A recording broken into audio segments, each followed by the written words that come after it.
The next step in our journey is to understand completely our customers' landscape needs, and I tend to think about these in a couple of buckets. The first thing is to really hone in on, is to really listen first and seek to fully understand a couple of things. First, what business is your customer in? Second, how do they make money, right? And then finally, how does the landscape help or hinder them from making money?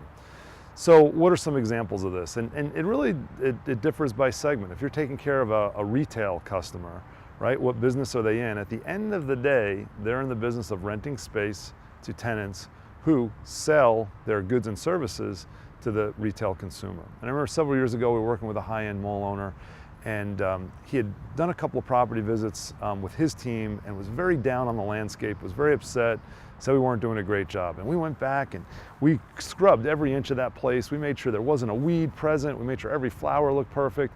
And he was still pretty unhappy. And we came back a little and I said, okay, let's all meet together and understand. And he looked at the team and he said, what business am I in? I said, you're in the shopping center business. He says, what do I care about? We're like, oh, you want a beautiful landscape, da da da. He goes, no, what I want is I want people to come in to my shopping center and be attracted.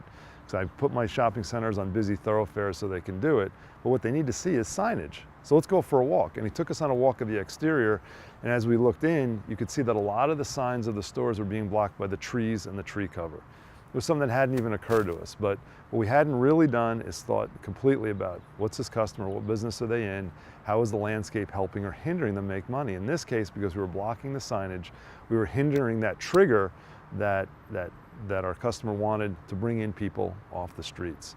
So again, whatever business you're serving, if you understand those three things in detail, you'll be much better able to prioritize what you do on the landscape.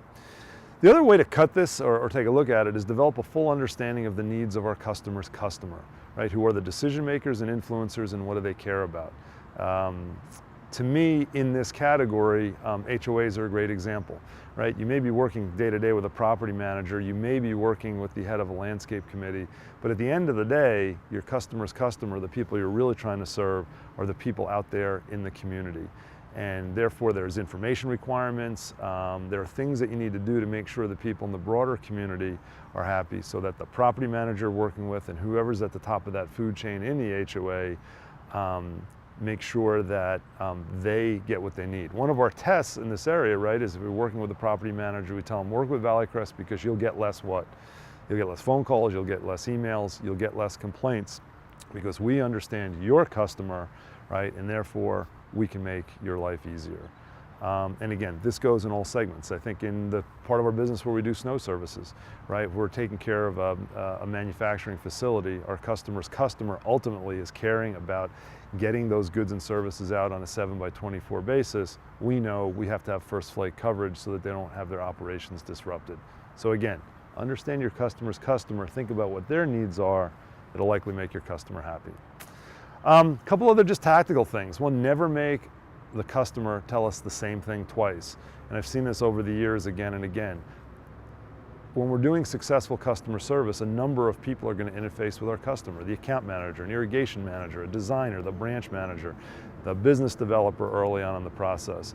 Each of them feel like they're interacting with Valley Crest, and that's good. Our breadth of resources is one of our advantages. However, what customers do not like is having to tell 5 or 6 of us the same thing. So we need, and you need to develop a process where if a customer tells us something, everybody who's serving that client is aware of it. An example from a couple of years back, we had a customer tell one of our people they adamantly did not want yellow flowers around their property. Simple request. With a little bit of turnover, we didn't have good notes, a new designer came in, we actually ended up planting yellow flowers in the property. And the customer was more than a little bit upset because they felt like they had told Valley Crest, why couldn't we keep track of that? So keep as your aspiration to never have a customer tell us twice. It means you got to take great notes, and it means you got to communicate with the team those notes so people are all on the same page. Finally, and this is so critical in today's environment, is update our understanding immediately as people and circumstances change by treating every customer change as a new customer. In the world that we live in today, property managers, facility engineers, homeowner boards, many of the people that we deal with and decision makers change very regularly. We had one region 2 years ago had 75 relationship changes just within work that they were retaining. So we have to understand not only the people in front of us, but the people up the hierarchy, if people are changing, ownership is changing, supervision is changing, what does that mean for us? And we need to proactively think about it as if it's a whole new customer. By the way, it also, if we have a change on our side in account management or leadership on a property, we need to do the same thing to make sure that we're resetting on the account.